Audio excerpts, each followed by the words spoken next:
அஸ்ஸலாமு அலைக்கும் வரஹ்மத்துல்லாஹி வபரகாத்துஹு. எல்லா புகழும் அனைத்துலக இரட்சகன் அல்லாஹ்விற்கே உரியது. அல்லாஹுடைய அன்பும் அருளும் அண்ணல் நபி ஸல்லல்லாஹு அலைஹி வஸல்லம் அவர்கள் மீதும் அவர்களுடைய குடும்பத்தார் தோழர்கள் அனைவர் மீதும் நல்லடியார்கள் மீதும் உண்டாகுவதாக. நாம் சூரத்துல் பக்ராவுடைய தப்சீர் இதுவரை பார்த்தோம். நமது பயான்கள் இதுவரை சப்ஸ்கிரைப் செய்து பார்த்து கொண்டிருக்கும் அனைவருக்கும் அல்லாஹ் தஆலா அதற்குரிய நற்கூலியை தந்தல்வானாக. உடல் ஆரோக்கியத்தையும் உள்ள நலத்தையும் தந்தல்வானாக. ஆமீன். லைக் செய்து கமெண்ட் செய்யுங்கள். உங்களுடைய கருத்துக்களை கூறுங்கள். உலகத்தில் எங்கே நோக்கினாலும் நிம்மதி என்பதே இல்லை. விரிசலும் பூசலும் வெடிப்பும் பதட்ட நிலையும் வியாபித்திருப்பதை காண முடிகிறது. தனி மனித வாழ்க்கையிலும் சமுதாய கூட்டு வாழ்விலும் குடும்ப வாழ்க்கையிலும் அமைதி என்பதே அற்றுப்போய்விட்டது. அவனுடைய இறுதி தூதர் அண்ணல் நபி ஸல்லல்லாஹு அலைஹி வஸல்லம் அவர்களுடைய நல்லுபதேசங்களையும் குர்ஆனுடைய தப்சீரையும் விளங்கி நடந்தால் இது போன்ற எதுவும் நடக்காது இன்ஷா அல்லாஹ். அதற்காக சூரத்துல் பக்ராவுடைய தப்சீர் இவ்வளோ நாளாக தந்து கொண்டிருந்தேன். அனைவரும் ஆதரித்து சப்ஸ்கிரைப் செய்து பார்த்து கொண்டிருந்தீர்கள். உங்கள் அனைவருக்கும் அல்லாஹ் தஆலா அதற்குரிய நற்கூலியை தந்தல்வானாக. ஆமீன். உடலையும் உள்ளத்தையும் ஆரோக்கியமாக வைத்தருள்வானாக. ஆமீன். மேலும் மேலும் பயான்கள் பார்க்க நமது சேனலில் பிளேலிஸ்டில் சென்று அனைத்து பயான்களையும் டவுன்லோட் செய்து பொறுமையாகவும் கவனமாகவும் கேட்டு பயனடையுங்கள். மற்றவர்களுக்கும் பகிர்ந்து அல்லாஹ்விடத்தில் நற்கூலியை பெற்றுக்கொள்ளுங்கள். உங்களுடைய கருத்துக்களை கமெண்டில் கூறுங்கள். லைக் செய்யுங்கள். இன்ஷா அல்லாஹ். அல்லாஹ் தஆலா நம் அனைவருக்கும் தீனுடைய கல்வியை நல்ல முறையாக கற்று அதன்படி வாழக்கூடிய பாக்கியத்தை தந்தல்வானாக. ஆமீன். நபி ஸல்லல்லாஹு அலைஹி வஸல்லம் அவருடைய ஒவ்வொரு சுன்னத்துக்களையும் பேணி நடக்கக்கூடிய பாக்கியத்தை நம் அனைவருக்கும் அல்லாஹ் தந்தல்வானாக. ஆமீன். இன்ஷா அல்லாஹ். இன்றைய பயானில் சூரா ஆல இம்ரானுடைய 124வது வசனம் முதல் 131 வசனம் வரை பொருளும் தப்சீரும் விளக்கமாக பார்க்கலாம். இந்த ஆயத்துக்களில் அல்லாஹு தஆலா பத்ரில் வானவர்கள் அனுப்பியது ஏன், போர் எதற்காக, அல்லாஹுவின் அதிகாரத்திற்கு உட்பட்டது, அறியாமை காலத்து வட்டி, மறுப்பாளர்களுக்கு நரகம் இது போன்ற பல்வேறு தலைப்புகளில் தப்சீர் இருக்கின்றது. பொறுமையோடும் கவனமாகவும் முழு பயானையும் கேட்டு பயனடையுங்கள். மற்றவர்களுக்கும் பகிர்ந்து அல்லாஹு தஆலாவிடத்தில் நற்கூலியை பெற்றுக்கொள்ளுங்கள். அல்லாஹ் தஆலா நம் அனைவருக்கும் குர்ஆனை கற்று அதன்படி அமல் செய்யக்கூடிய பாக்கியத்தை தந்தருள்வானாக. ஆமீன். 3வது சூராவுடைய 124 முதல் 127 வரை உள்ள வசனங்களில் அல்லாஹ் கூறுகிறான், நபியே ஸல்லல்லாஹு அலைஹி வஸல்லம், அப்பொழுது நீர் நம்பிக்கையாளர்களை நோக்கி வானத்திலிருந்து இறக்கப்பட்ட 3000 வானவர்களால் உங்கள் இறைவன் உங்களுக்கு உதவி செய்வது உங்களுக்கு போதாதா என்று கூறியதை நினைவு கூறுவீராக. பத்ருடைய நேரத்தில் அல்லாஹ் கூறிய வசனங்கள். 3வது சூராவுடைய 125வது வசனத்தில், நீங்கள் அல்லாஹ்விற்கு பயந்து பொறுமையோடு இருந்தால் அதே சமயத்தில் எதிரிகள் உங்கள் மீது அடர்ந்தேறிய பொழுதிலும் 3000 என அடையாளமிடப்பட்ட 5000 வானவர்களால் உங்களுக்கு இறைவன் உதவி செய்வான். சுப்ஹானல்லாஹ். 3வது சூராவுடைய 126வது வசனத்தில், உங்கள் உள்ளங்கள் திருப்தியடையவும் உங்களுக்கு ஒரு நற்செய்தியாகவுமே அல்லாஹ் தஆலா இந்த உதவியை புரிந்தான். அனைவரையும் மிகைத்தவனும் ஞானமுடையவனுமாகிய அல்லாஹ்விடமிருந்தே தவிர வேறு யாரிடமிருந்தும் இந்த உதவி உங்களுக்கு கிடைக்கவும் செய்யாது. 3வது சூராவுடைய 127வது வசனம், அவன் உங்களுக்கு இந்த உதவி புரியும் பொழுதெல்லாம் இந்த நிராகரிப்பவர்களில் ஒரு பாகத்தினர்களை குறைக்கவோ அல்லது அவர்கள் சிறுமைப்பட்டு தோல்வி அடைந்தவர்களாக திரும்பி சென்று விடுவதற்காகவேதான். இதற்கு முந்தைய பயானில் உள்ள வசனங்களில் உஹது போர் தொடர்பாக பேசி வரும்பொழுது பத்ரு போரில் முஸ்லிம்களுக்கு தான் பேருதவி புரிந்ததை அல்லாஹ் தஆலா நினைவுபடுத்தி காட்டினான். இங்கே அதனுடைய விவரங்களை எடுத்து கூறுகின்றான். 124, 125 ஆகிய வசனங்களில் பத்ரு போரில் எதிரிகளுக்கு உதவி செய்வதற்காக ஹுர்ஸ் பின் ஜாபிர் அல் முஹாரிஃபி என்பவர் வருகிறார் என்ற செய்தி முஸ்லிம்களுக்கு எட்டியது. இதனால் முஸ்லிம்கள் கவலை கொண்டார்கள். இப்பொழுது அண்ணல் நபி ஸல்லல்லாஹு அலைஹி வஸல்லம் அவர்கள் முஸ்லிம்களுக்கு ஊக்கமளித்து இதை குறித்த இந்த வசனங்களில் அல்லாஹ் தஆலா கூறுகிறான். அறிவிப்பவர் சாஃபி, நூல் இப்னு அபி ஹாத்தம். பத்ர் போரில் குறைந்த எண்ணிக்கையில் இருந்த முஸ்லிம்களுக்கு வானவர்களை அனுப்பி வைத்து அல்லாஹு தாலா உதவி செய்தான். ஆரம்பத்தில் 1000 வானவர்களை அல்லாஹ் அனுப்பினான். இதை குறித்து மற்றொரு வசனம் இவ்வாறு தெரிவிக்கிறது: உங்கள் இரட்சகனிடம் நீங்கள் உதவி தேடிய பொழுது 1000 வானவர்களை தொடர்ச்சியாக அனுப்பி திண்ணமாக அல்லாஹ் உங்களுக்கு உதவி செய்வான். உங்களுக்கு பதிலளித்ததையும் நினைத்து பாருங்கள். 8வது சூரா 9வது வசனம். பிறகு 3000 மாணவர்களை அல்லாஹ் அனுப்பினான்.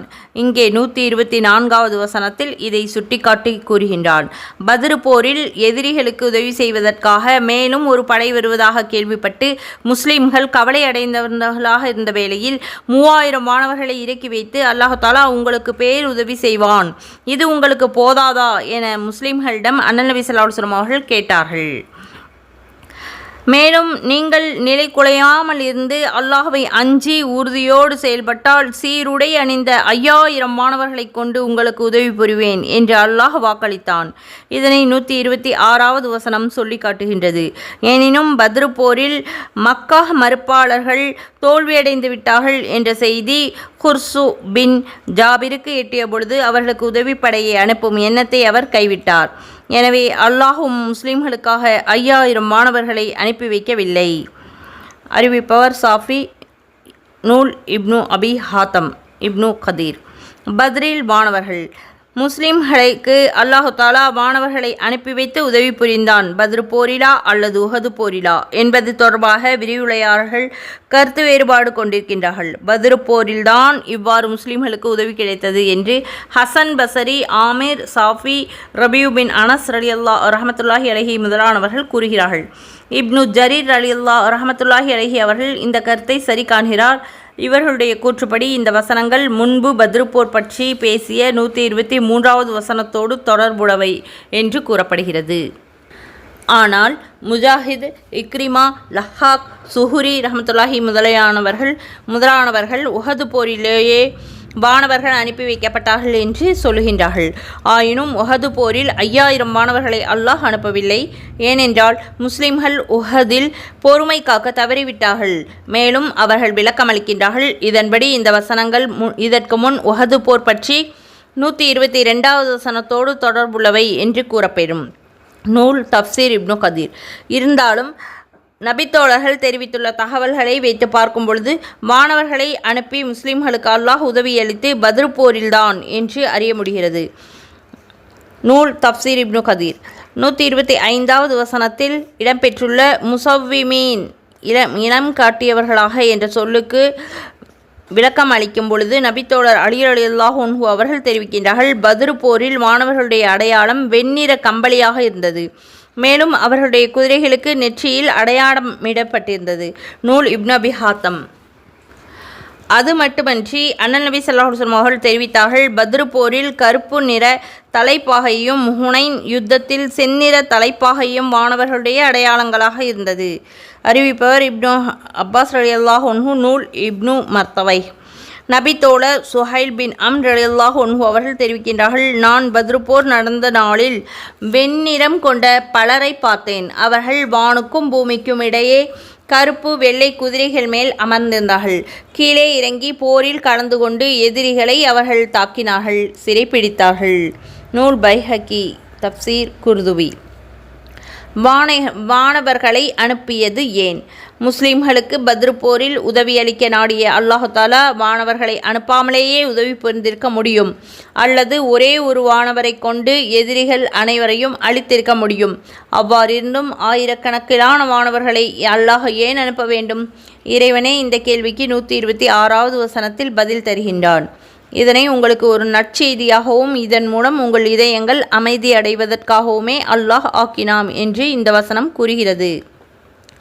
அதாவது அனுப்பி வைக்கப்பெற்ற வானவர்கள் அனைவரும் போரில் நேரடியாக பங்கெடுத்து முஸ்லிம்களுடைய எதிரிகளை வீழ்த்துவது வானவர்களை அனுப்பியதன் நோக்கமல்ல.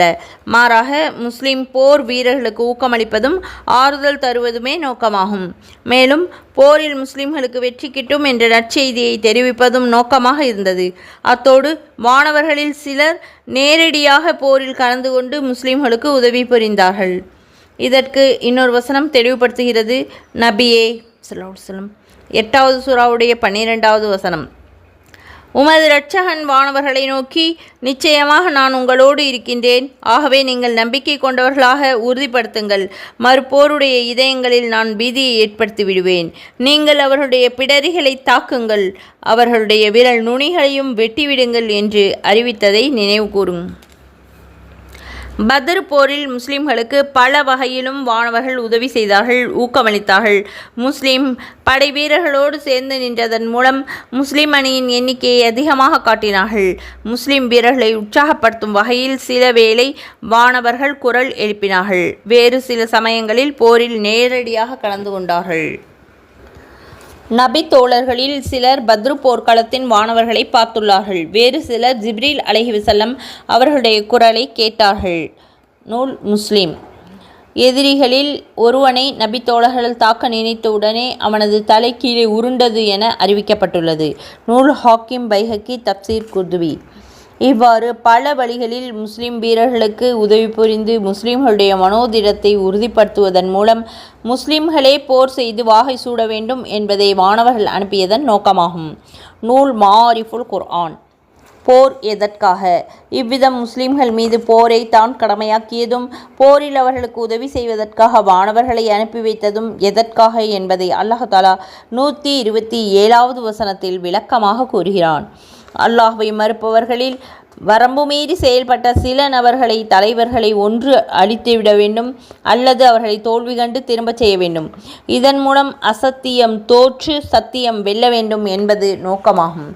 இதன்படியே போரில் இறை மறுப்பாளர்களுடைய தலைவர்கள் உட்பட 70 நபர்கள் கொலையுண்டார்கள். மேலும் 70 பேர் கைது செய்யப்பட்டார்கள்.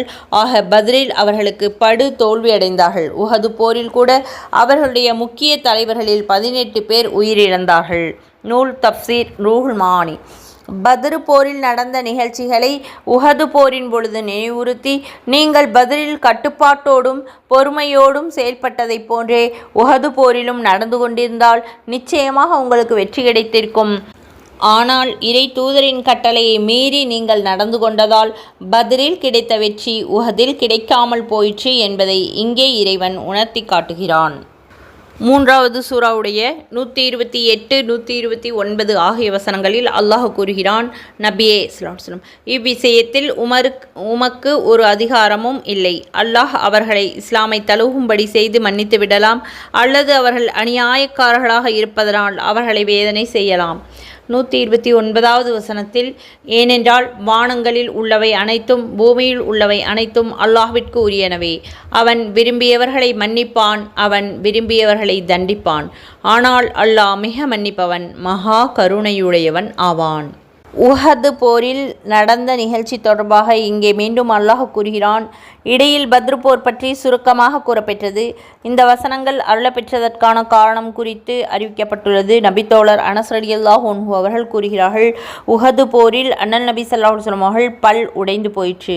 முன்வாய் பற்களில் கீழ் வரிசையில் வலப்புறம் இருந்த 2 பற்களில் ஒன்று உடைந்து போயிற்று என்று கூறப்பட்டுள்ளது.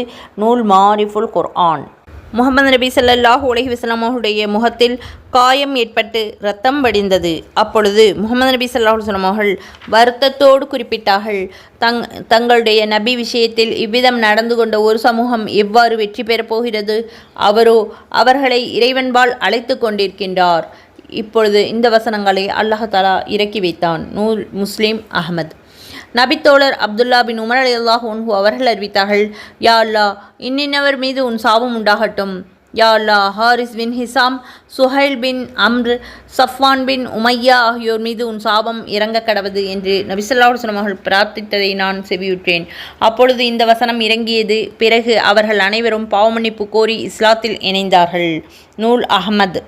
இந்த ஹதீஸில் புகாரியின் சுருக்கம் காணப்படுகிறது. அடுத்தடுத்து நடந்த இந்த 2 நிகழ்ச்சிகள் தொடர்பாக இந்த வசனம் அருளப்பட்டிருக்கலாம் என்று இமாம் இப்னு ஹஜர் ரஹ்மத்துல்லாஹி அலைஹி அவர்கள் தெரிவித்துள்ளார்கள். நூல் லுபாபுன் நுகூல். அல்லாஹ்வுடைய அதிகாரத்திற்கு உட்பட்டது. நபியே, ஒருவர் முஸ்லீமாக இருப்பதோ அல்லது மறுப்பாளர்களாக இருப்பதோ அல்லாஹ்வுடைய அதிகாரத்திற்கு உட்பட்ட விஷயமாகும். எனவே அவர்களை மன்னிப்பதை பற்றியோ வேதனை செய்வதை பற்றியோ அல்லாஹ் ஒரு முடிவை வெளிப்படுத்தும் வரை அவர்களுக்கு தண்டனை வழங்குமாறு கூற உமக்கு எந்த உரிமையும் இல்லை என்று 128வது வசனத்தில் கூறப்பட்டுள்ளது. அதாவது அல்லாஹ் தன் கருணையினால் அவர்களை நல்வழியின்பால் திருப்பி இஸ்லாத்தில் இணைகின்ற அரிய வாய்ப்பினை அவர்களுக்கு நல்கலாம். அதன் மூலம் அவர்கள் மன்னிக்கப்படலாம். மேற்சொன்ன ஹதீஸில் குறிப்பிடப்பட்ட நபர்கள் விஷயத்தில் இவ்வாறு நடந்தது. அவர்களுக்கெல்லாம் மனம் திருந்தி நல்ல முஸ்லிம்களாக மாறினார்கள். அல்லது அவர்கள் புரிந்துள்ள அக்கிரமத்தின் காரணத்தினால் அவர்களை அல்லாஹ் தண்டிக்கலாம். அவ்வாறு தண்டிப்பது நீதியாக அமையும். ஆக இவ்வாறு ஏதேனும் ஒரு முடிவை அல்லாஹ் வெளிப்படுத்துகின்றவரை நபியே நீர் பொறுத்திருக்க வேண்டும். அவர்கள் மீது சாபத்தை இறக்குமாறு அல்லாஹ்விடம் நீர் கோரக்கூடாது. நேர்வழியில் சேர்ப்பதும் சேர்க்காமல் இருப்பதும் அல்லாஹுடைய நாட்டத்தை பொறுத்தே அமையும்.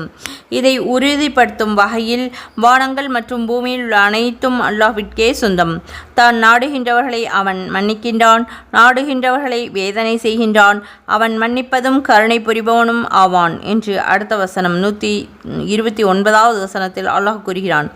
இதிலிருந்து அல்லாஹ் ஒருவனால் மட்டுமே எவரையும் நேர்வழியில் சேர்க்க முடியும் என்றும் அல்லாஹுடைய தூதர்களால் மக்களுக்கு நேர்வழி காட்டவும் சொல்லித்தரவும் மட்டுமே இயலும் என்றும் அறிய முடிகிறது. இதை போன்று பல வசனங்களில் அல்லாஹ் குர்ஆனில் கூறியிருக்கின்றான்.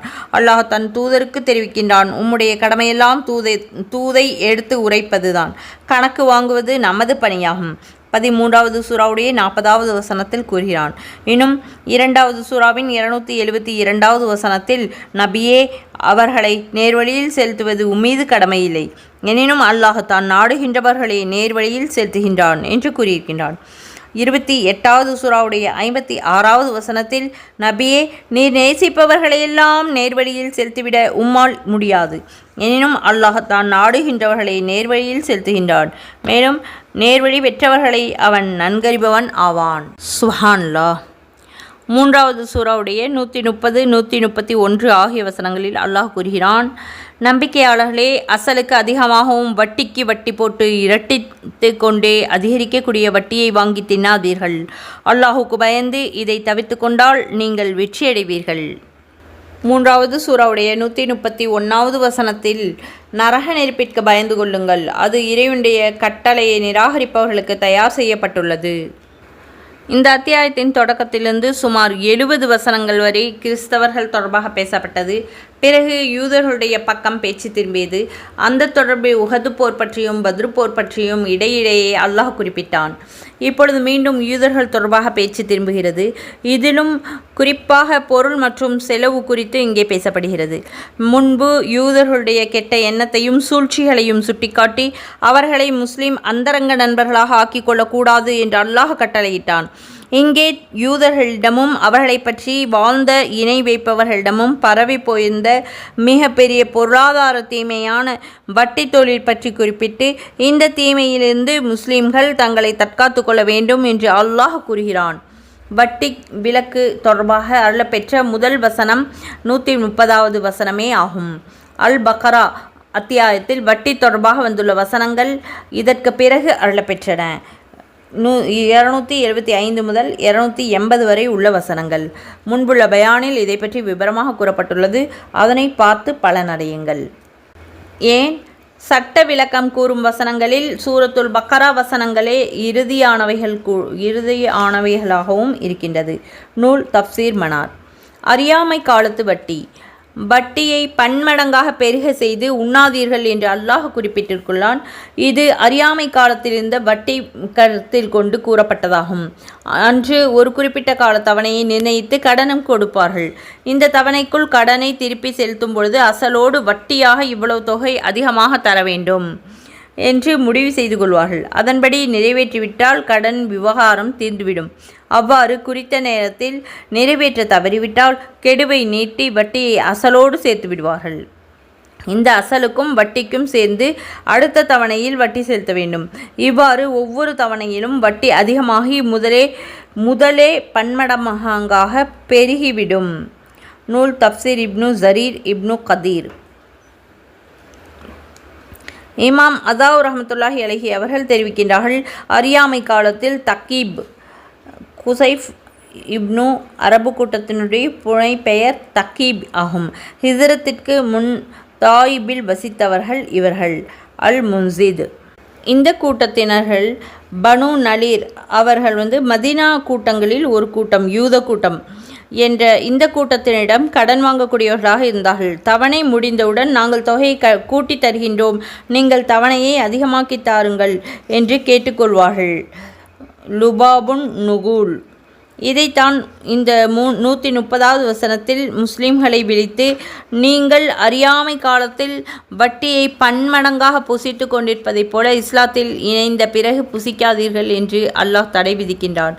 மேலும் ஏழைகள் மற்றும் நலிந்த கூட்டத்தினர்கள் விஷயத்தில் அல்லாஹ்வை அஞ்சி நடந்து கொள்ளுங்கள். அவர்களால் தாங்க முடியாத சில வேளைகளில் அவர்களே விழுங்க விடக்கூடிய கடன் சுமைகளை தராதீர்கள், அதனால் நீங்கள் வெற்றி பெறலாம் என்று அல்லாஹ் கூறுகிறான். பன்மடங்கு என்று கூறியதை வைத்துக்கொண்டு சாதாரணமாக வட்டி வாங்கலாம் என்று பொருள் கொண்டுவிடக்கூடாது. ஏனென்றால் பொதுவில் வட்டியே ஹராம், கூடாது. 2வது சூராவுடைய 275வது வசனத்தில் இதை பற்றி தடை விதிக்கப்பட்ட ஆயத்துக்கள் இருக்கின்றன. முன்புள்ள பயான்களில் பார்த்து பலனடையுங்கள். இங்கே அவர்களுடைய மோசமான போக்கை குறிப்பிட்டு பன்மடங்காக என்று அல்லாஹ் கூறியிருக்கின்றான். நூல் தப்சீர் குர்துபி மாரிஃபுல் குர்ஆன். மேலும் பொதுவாகவே வட்டியால் பணம் பன்மடங்காக பெருகும் என்பது இது சுட்டிக்காட்டுகிறது என்றும் கூறலாம். நூல் மாரிஃபுல் குர்ஆன். எப்படி என்றால், முதலில் பெற்ற வட்டியை மற்றவர்களுக்கு வட்டிக்கு கொடுத்து, முதலிடமிருந்து பெற்ற வட்டியை 3வது நபருக்கு வட்டியை கொடுத்து, இவ்வாறே வட்டியை பன்மடங்காக பெருக்குவதாகும். மறுப்பாளர்களுக்கான நரகம். இறை மறுப்பாளர்களுக்கென்று தயாரித்து வைக்கப்பட்டுள்ள நரகத்தில் இருந்து உங்களை நீங்கள் காத்துக்கொள்ளுங்கள் என்று அல்லாஹ் தஆலா 131வது வசனத்தில் வலியுறுத்தி கூறுகிறான். இந்த எச்சரிக்கை வட்டியை ஹலால், அனுமதிக்கப்பட்டது என்று கருதக்கூடியவர்களுக்கு உரியதாகும். பலரும் விளக்கம் இவ்வாறு அளித்திருக்கின்றார்கள். ஏனென்றால் விளக்கப்பட்ட வட்டியை அனுமதிக்கப்பட்டது என்று கருதுவது குஃப்ர், இறை மறுப்பு ஆகும். இறை மறுப்பாளர்களுக்கு அல்லாஹ் தயார் செய்து வைக்கப்பட்டுள்ள நரக நெருப்பே இவ்வாறு கருதுபவர்களுக்கு தண்டனையாகும். ஈமானை, அதாவது அல்லாஹுடைய நம்பிக்கையை உங்களிடமிருந்து அகற்றி உங்களை நரகத்திற்கு கொண்டு செல்லக்கூடிய செயல்களிலிருந்து நீங்கள் விலகிக் கொள்ளுங்கள் என்று சிலர் இதற்கு பொருள் செய்கிறார்கள். எனவே ஈமானையே பாதிக்கின்ற பாவங்கள் பல உண்டு, அதில் வட்டியும் ஒன்றாகும். இமாம் அபு ஹனீஃபா ரஹ்மத்துல்லாஹி அலைஹி அவர்கள், அநேக பாவங்கள் மனிதனை விட்டு மரண நேரத்தில் ஈமானை கரைத்து விடுகின்றது என்று சொன்னார்கள். இத்தகைய பாவம் எதுவாக இருக்கும் என்று நாங்கள் அலசி பார்த்ததில் மனிதர்களுக்கு அநீதி இழைப்பதுதான் ஈமானை வேகமாக பாதிக்கக்கூடிய பாவமாகும் என்று கண்டறிந்தோம் என்று அபூபக்கர் அல் வர்ராக் ரஹ்மத்துல்லாஹி அலைஹி அவர்கள் அறிவித்திருக்கின்றார்கள்.